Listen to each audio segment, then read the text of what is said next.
Nagkulor kahel ang porsyon na ini sa Barangay Anahaw, Labo, Camarines Norte matapos nakaunanin kalayo ang sarong motor part shop digdi. Sigun sa BFP, uminabot sa ikatulong alarman kasulo na tuminupok sa motor part shop.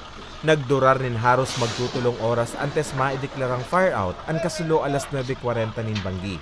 Sa impormasyon sarong concerned citizen ang nagpaabot sumbong sa BFP. Natulos man na nakapagresponde sa insidente. Mga personnel ay bilisang tumakbo po sa area sapagkat napakalapit po ng area po dito sa fire station. So, ang apat pong fire truck namin ay kaagad pong nakarating. Subalit, ang nasusunog po kasi ay tindahan po siya ng mga gulong at gawaan ng, ito po ay ang Millworks motorcycle part. Sapagkat medyo nahirapan nga po dahil po maraming mga gulong po yung nasusunog. Mayo mananakulugan sa pangyayari, alagad apwera sa motor part shop na damay magin ang kataig kaning establishmento di negosyo. Sa presente, padagos pa ang pinagigibong investigasyon kan BFP. Sa Albay, tinupok man kasulo ang sarong residensya sa Barangay Maupi sa Daraga, Albay, pasado alas 11 nin Bangikan Sabado, Oktubre 14. Sigun sa tagsadiri ka na sulong harong, posibleng anapa si parang may makot pang panggatong ang kausakan karaba. Sa ibong kainipig papasalamat niyang mayong nakulugan sa mag-irina niya. Sabi ka nagsusug sa duman sa lukadan, muli ka nga yata, suwarong mo natunaw.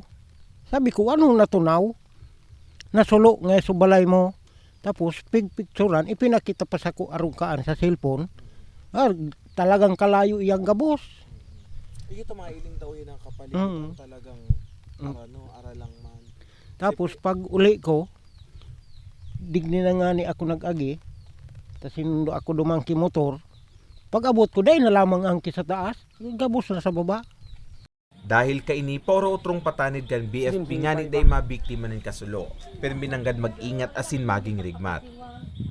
Good housekeeping is one of the major factors that contributes greatly to the causes of fire incidents from happening. So, ang pinakamagiyon po kaan is kung ano lang po ang satuyang sa pag-ilingta na tama, maayos, malinig, iyo po ang gibuhunta. Arog po kang pag nagamit ka kilutuan sa na dekahoy, pasiguruhon ta po na palsok gabos, subaga, then ang kalayo, dugdugon po kitubig. Pag sa electrical naman po, kung may narereparo na kitang nagpapalsok-palsok na mga ilaw, mga switches na di na nagagana, kontak na po tulos kang sa tuwing mga kamidbid na electricians. Mientras tanto, dahil talabinan pagtios, laom kan pamilya na lugod matabangan man sindangani liwat na makapagpatindog nin masisirungang harong. Para sa mga baretang tatak Bicol, Carmelo Balya.